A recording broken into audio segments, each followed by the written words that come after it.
What's poppin', T Squad? It's your girl Keisha, and I'm here with tonight's All Tea, All Shade Real Housewives of Atlanta Season 10, Episode 14 review. Yeah, I still got on the same shirt from yesterday. I just woke up. Anywho, I digress. If there's any audio problems in this video, excuse it right now. So, we start off this episode with Eva asking everyone do they want coffee, including Kim's wig, which I found hilarious. They all say no except for Shereé. Shereé says she hates the room that she's in, that it's making her back hurt really bad. Cynthia slept with Nene because her door didn't lock, and neither did Candy's. Like, the accommodations were just not that deal. That woman need to stop calling that motherfucking apartment building a villa, bitch. So her and Candy talked to Porsha about the twerk session they had the night before. We saw these clips on Instagram before the season even aired, and it seemed like the ladies had a really fun time that first night twerking and just acting young and fun. So Candy hopes that she and Marlo can get along that day better than they did the day before. Marlo then comes out and gives her a kiss on the cheek and says they're going to have a better day. Cynthia says that what they have going on there is not as deep as people taking pictures in folks' houses. Marlo questions why would Brielle do that. Candy says she loves Brielle, but Kim should have pulled her to the side and told her not to do that because no one wants to have words with someone else's child. Yeah, this is great advice, but we're talking about Kim motherfucking trashy ass, goddamn trailer park ass Zodiac. She don't give a fuck. That bitch don't even get along with her own mama. She's the same mother that didn't want her mama to use her indoor bathroom on her wedding day and wanted her mama to go outside and use a porta potty with everybody else and fell out with her mama because her mama wanted to go in the house and use the bathroom and not use fucking porta potty. So, girl, bye. Shereé and Eva come to breakfast. They ask Shereé what she thought about the video, and she says Kim told her Brielle didn't see the bugs until people started commenting, and they all like, girl, bye. You can obviously tell that she saw the bugs. She zoomed in on the motherfuckers. Why are you even going along and repeating the same stupid shit that Kim says? Like, Shereé is weird to me. This shit between Kim and Shereé is weird. I think that the reason why Shereé backs Kim so much and doesn't dispute or go against anything Kim says because Kim got dirt on her. And she knows if her and Kim fall out, Kim ain't got no problem spilling the motherfucking tea. I believe that her and Kim was fucking back in the day because them bitches used to be all over each other, rubbing on each other and all types of shit. Them bitches have fucked. Remember, Kim was dating a bitch there for a minute. Girl, Kim and Shereé been fucking in the past, and she don't want that shit to get out. And she know probably some more of Shereé's secrets. So, I was just looking at Shereé like, bye, girl, bye, Shereé, bye that ugly ass Rick James wig, girl. Just go on somewhere and go have several. Porsha, like, they zoomed in on the bugs, and I'm like, they all look at the video and clarify that that is what Brielle did. Cynthia says it was filed and it's your job. Excuse me, and it's your job if you're cool with her to tell her it was inappropriate. Shereé says, cool with who? I ain't got nothing to do with your kid. That's not something I would talk to her about because it's not my place. Bitch, you can talk to her about everything else. You laugh at Kiki about everything else, but you can't tell her, your so-called friend, when she's wrong, when she's doing something that is absolutely 100% wrong and foul as fuck. Okay, Shereé. Bye, girl. So Marlo asks Eva, do you feel like we were grilling you yesterday? And Eva says, no, but I do think asking me about my sexuality in front of everyone wasn't something I was used to. Shamia says, we go there in this group. And Eva said, you can go there, but it's about my comfort. And Shamia says, I brought it to the forefront, but let's not act like it wasn't already out there. Eva says it wasn't in Barcelona or in their living room until you said something. And I was like, okay, girl, that was a good comeback. And Shamia said, you're right. I brought it to Barcelona, but you came to Barcelona because you trying to get to know this group, right? And Eva basically says that she don't want to talk about something if she hasn't brought it up because her man is running for office. They all tell her, baby girl, you just got to get used to it. This is what happens in this group. So if that's going to make you mad, then bitch, you just going to be mad all the time. I felt like as far as that whole situation with Shamia and Eva, what Shamia did was, it was uncouth. It was whack as fuck. She was trying to have a moment. And I felt like Eva should have let it be there and not even gave her the satisfaction even knowing that she was bothered by that. You answered the question. Keep it the fuck moving. You already know how this bitch move. So roll with her accordingly. You know to keep her ass at arm's length and not to fuck with Shamia. Marlo says if something is true, you need to admit it because one day it's gonna come where you gonna have to backpedal like Porsha, and her and Candy start cracking up laughing. Porsha say, I don't backpedal at all. And then they show numerous clips of her backpedaling. Candy in her confessional says Porsha backpedals so much she might as well moonwalk out the room every time someone asks her a question. And if that ain't the God honest truth, because that bitch is a liar. This damn episode goes to show how much of a liar she and Shereé are. So Nene comes out and says, I know y'all have had some issues with the room, so I have us some hotel rooms. Everybody is overjoyed. They're screaming and hollering. They all get on the bus and talk about the bucket list channel. Marlo twerked in her bathing suit, and that bitch body was amazing. That ass was popping. I was like, yes, Marlo, yes. Cynthia says she wants to kiss someone. I was like, see, Cynthia, that's your lesbianist ass shit. I'm not with it. I'm still fucking Will. So Cynthia tries she chooses Candy, but she don't want to kiss none of they asses no more. Cause Candy, like, I've been there, done that, and I already been accused of having sex dungeons and shit. Nah, bitch, I'm good.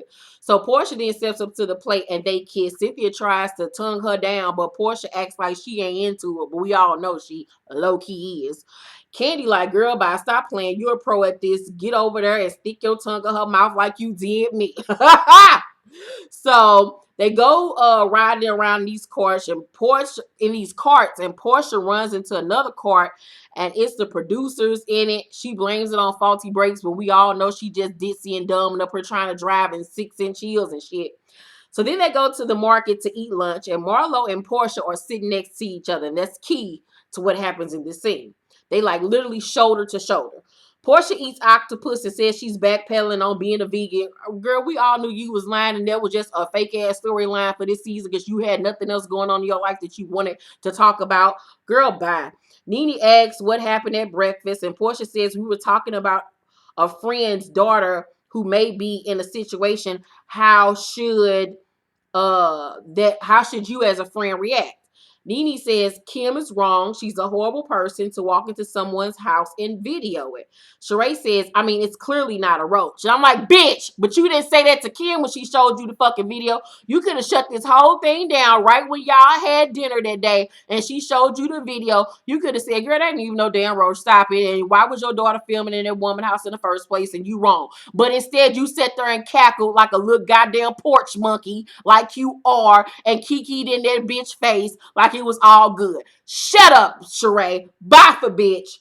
So Nene say, do anyone even have roaches these days? And Shereé say, I ain't seen no one with a roach in a long time. And Bravo shady ass came the fuck through with the motherfucking flashback of Shereé at her damn house trying to kill a motherfucking cockroach after having one of her goddamn numerous phone calls with Tyrone the jailbird. I'm like, bitch, you the one with the roaches. You the one with the motherfucking roaches while you sitting up here playing motherfucking cat and mouse and running back and playing telephone games, bitch. You the one with the goddamn bugs in your house. Shereé the one with the fucking cockroaches and shit. I was like, it's always motherfuckers that got something to say that'll be over there living the main lie. Girl, bye. So Porsha, like, I thought it was below the belt, and I think y'all need to have a conversation. Once again, bye for Porsha, because you ain't had that shit to say when you was on the phone trying to talk to Kim about all her many illnesses and being messy and shit. You ain't say to her on the phone, girl, I ain't know your daughter had a video of Nene house. I don't think you should do that. That's wrong. This, that. You ain't had none of that to say. You's a fake ass bitch as well as fucking Shereé. I cannot stand them fake ass hoes. They are so fucking fake, and that's why nobody like y'all asses. And both of y'all bitches need to go. So Nene say, I would never talk to that bitch, even if my closest friends are wrong, you have to tell them. And Marlo say, and I agree, Kim is wrong. Porsha say, we all have an opinion on that.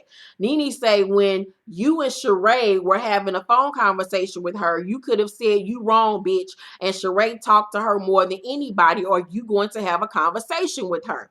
Shereé say, I'm going to have a conversation with Kim.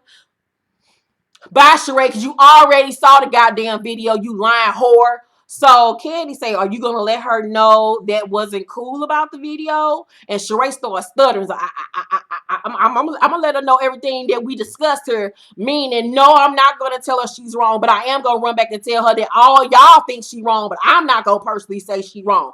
I don't know what kind of Uncle Town porch monkey, 12 years a slave type shit them hoes got going on. But bitch, I ain't never been afraid of no bitch the way Shereé is afraid of Kim. I don't know why in the fuck she can't tell Kim she fucking wrong about something. Once again, either you was over there munching on her pussy or she was munching on yours, and y'all don't want nobody to know. Because she got something that she is holding over your head.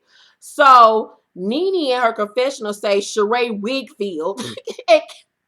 It fucks me up that Nene always talk about somebody wigs, and her wigs are the worst out of everybody's. And she say Shereé Wigfield, being the wig that she is, she's trying to wiggle out of it. And I'm glad that she peeped that tea. Marlo says, how did y'all deliver the message about her health issues? And Shereé say verbatim, but you can't verbatim tell her she was wrong for her daughter filming in that bitch house. Okay. So Porsha say, when we talked to her, I had no idea a text would follow with the video. Once again, you lying, bitch. The bitch clearly said, and Bravo showed the motherfucking footage of her saying, okay, the bitch want to play or some shit like that. Hold on, I'm gonna send y'all a text with video. Hold up, stand by. Y'all both knew the video was coming. You and fucking Shereé, you lying bitches. Oh my God, they lie so much. And they lie so easily and blatantly. Then when they get called out on the shit, they like to sit there and act like, who said that? Who said, I said that? I don't even remember that. Oh my God. Oh, this is why I do not like Porsha. This is why I have never liked Porsha from her first season. I've never liked her. And I used to get attacked heavily in my comment section for not liking Porsha. Everybody roll with Porsha. I love Porsha. This. Now y'all seeing everything that I have already been saying about Porsha for fucking years. She's a liar. She's fake. She's selfish. She's inconsiderate. She it's all about her. She don't give a fuck about nobody else's feelings. She backpedals. She is just the worst. She is the absolute worst. And Shereé is right there behind her ass. So Marlo says, Porsha, are you gonna have a conversation with Kim? And she say, I don't know. And I'm like, why? Why you don't know? You can talk to her about everything else. You can talk to her about something as deep as her allegedly having cancer, but you can't tell her once again that her daughter was wrong and she was wrong. But you can talk to her about her allegedly having cancer, something that is very deep and something that is very a hot topic to talk to somebody about. Bye, bitch. So Marlo said, Nene, I asked Porsha, was she gonna have a conversation? And Porsha interjects and say, I mean, is that your boss? And Marlo says, that's my sister. And Porsha say, it's not my problem. Oh, okay. So it's not your problem, bitch. Remember you said that. It's not your problem. So Marlo say, it's your friend though. And Porsha say, I'm getting to know her though. Meaning she getting to know Kim. Once again, you get to know her though, but you can go to her and talk to her about cancer. You can talk to her about her getting into it with Kenya and talk all this bullshit about Kenya and Kiki and all that shit, but you can't talk to her about when she's wrong. Okay, once again, you full of shit. So Marlo say, fuck that. Are you gonna tell Kim? And Cynthia say, so you guys didn't know about the video? And then Shereé tells on herself. She say, she mentioned to me a long time ago that Brielle took a video. Did I know she was gonna send it? Absolutely not. Once again, lying. You knew she was gonna send the video because she told y'all she was gonna send the video. And you sat up there and told on yourself, you dumb bitch. This is what happens when you lie so damn much. You can't keep up with all the goddamn lies you tell. So Porsha in her confessional say Nene and Kim fall out all the time, become friends again. So I'm not getting in the middle of that. That I can agree with in the past that Nene and Kim have fallen out and gotten back cool. They're not gonna be back cool after this. They're not. Nobody likes Kim. They're not gonna be friends. I would be surprised if Kim even show up to the goddamn reunion. Marlo say, I asked the question. Can I not ask the question? And she being really loud. It's obvious at this point that Marlo is drunk boots. So Porsha said, you not gonna talk all loud in my ear. And Marlo says, then move.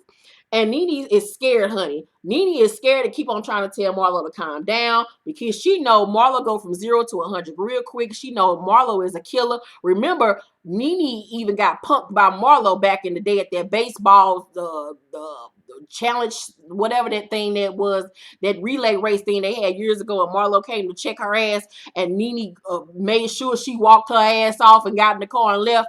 So Nene knows what type of nigga Marlo is. So Porsha said, you really need to chill. And Marlo said, you really need to eat healthy and stop being a fake vegan. So So they start arguing back and forth, and Marlo tells Porsha her breath stinks, and Marlo clarifies she and Kim are not friends. They just friends on Instagram.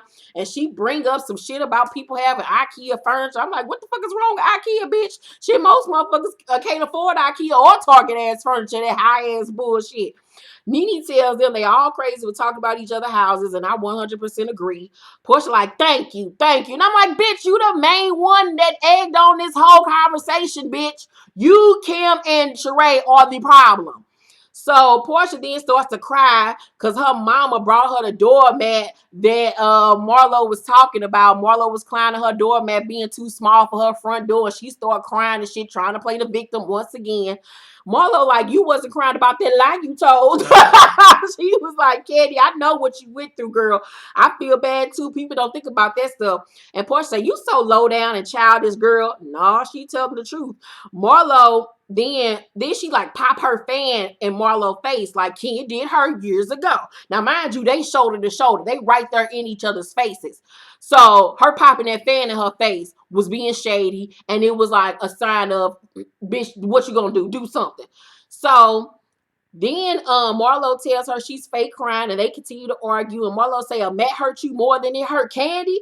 Porsha then puts the fan in her face while going off, and Marlo snatches that motherfucker out her hand so fast. And then Porsha stand up and say, what you not gonna do is take something out my hand. And the producer step in as well as the girls. And I'm like, Porsha, why would you put yourself in the same position that you was put in years ago, that you went on and on and on and on about for years about Kenya allegedly, well, not allegedly, well, Kenya putting that damn scepter in your goddamn face, and that giving you the right to drag her ass across the goddamn reunion floor, and then you gonna turn around years later do the same damn thing?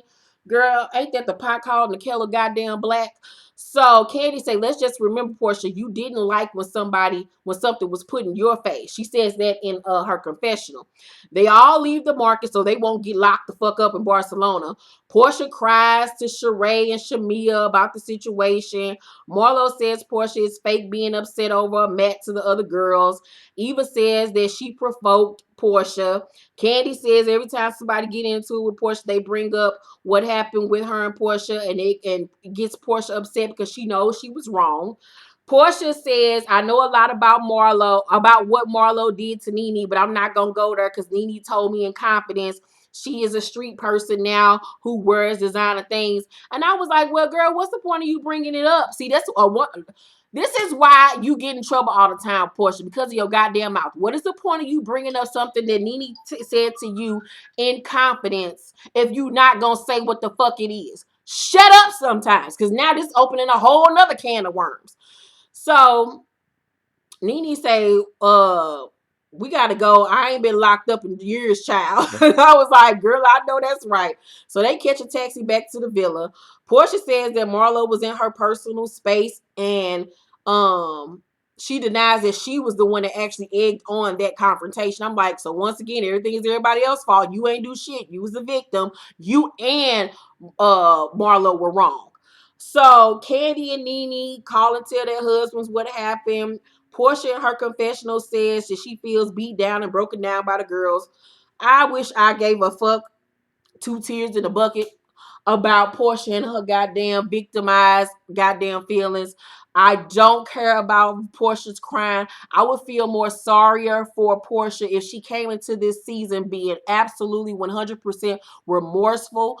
If she stayed out of the bullshit, if she stayed, stopped being shady, if she stayed, stopped, getting in other people's business, being fake and phony and lying all the goddamn time. You did exactly what you did last year, bitch. You ain't learned nothing. You repeating the same shit you did last season. That's why I cannot feature you, honey. So bye for the damn tears. I don't give a fuck about them. Girl, bye. So she then goes to Nene and says she's gonna leave, and she says she feels trapped and don't want to go back to acting up again. And Nene says she understands because she's been there, and she tells her she needs to work through the highs and lows. And one thing I can say in this scene, Nene was very nice to her. She was very cordial to her. She gave her advice. It was very sisterly, that whole scene. I really like the way Nene handled the situation in that scene. Porsha started crying again and says that, when I'm around my family, I just feel so blessed and so loved. And then when I come around you girls and I try to be my vulnerable self, I just get slapped in the tried to be vulnerable in front of these girls. You have kept up mess all damn season. Anywho, so she said Cynthia hurt her feelings the other day. Once again, if you stop lying all the goddamn time and being messy, maybe somebody will believe what you have to say right off the bat. It's like the boy who cried wolf with you. So Porsha says, you know, if I knew, Nene says, I feel like we all just waiting on you to say you fucked up, because she has not said that, you know, to the group in a whole. She says, if I knew that that was what was needed, I would have said it a long time ago, but I thought me going to people individually was more powerful. Once again, like I said at the beginning of the season, I don't think that her apology was sincere to Candy, because she waited until they were on camera to apologize to her. She should have, if she was genuinely 100% apologetic for what she did to Candy, she would have apologized to her off camera, because remember she said she hadn't spoken to Candy since the reunion when they started filming. If she was really 100% apologetic, she would have went to her off camera, asked to speak to her over the phone, asked to meet up with her person to person, asked to come to her house or Candy come to hers, and apologize to her and tell her her side of the story without the cameras being there. And then when the season started, apologize to her ass again publicly, because you publicly shamed her. That would have been the right, correct way to do it. But that's not what she did. So after that, you know, she just decides that she's going to leave. I really don't care. Bye for bitch. We didn't want you here no way. More room for me, bitch. And the other girls get on the bus to go to the hotel, and the episode ends. Let me know what y'all think about the Marlo and Porsha situation down below in the comment section. Whose side are you on, Marlo or Porsha's? What do you think about Shereé involvement in the whole situation? What do you think about Eva and Shamia? Little small beef down below in the comment section. Let me know what you thought about this episode. Make sure to thumbs up this video and subscribe to my channel if you have not. Also, my latest book, Such a Fucking Lady, is on sale now. All the links are down below in the description box, as well as all of my social media info if you want to follow me. I love you guys so much. Have a safe and blessed night. I will see you all for Love and Hip Hop New York and Love and Hip Hop Miami tomorrow. But remember, I will not be doing reviews on Black Ink Crew or Married to Medicine next week. I will be back with Spill the Tea next Saturday. I'm taking a few days off. I love you guys so much. Bye.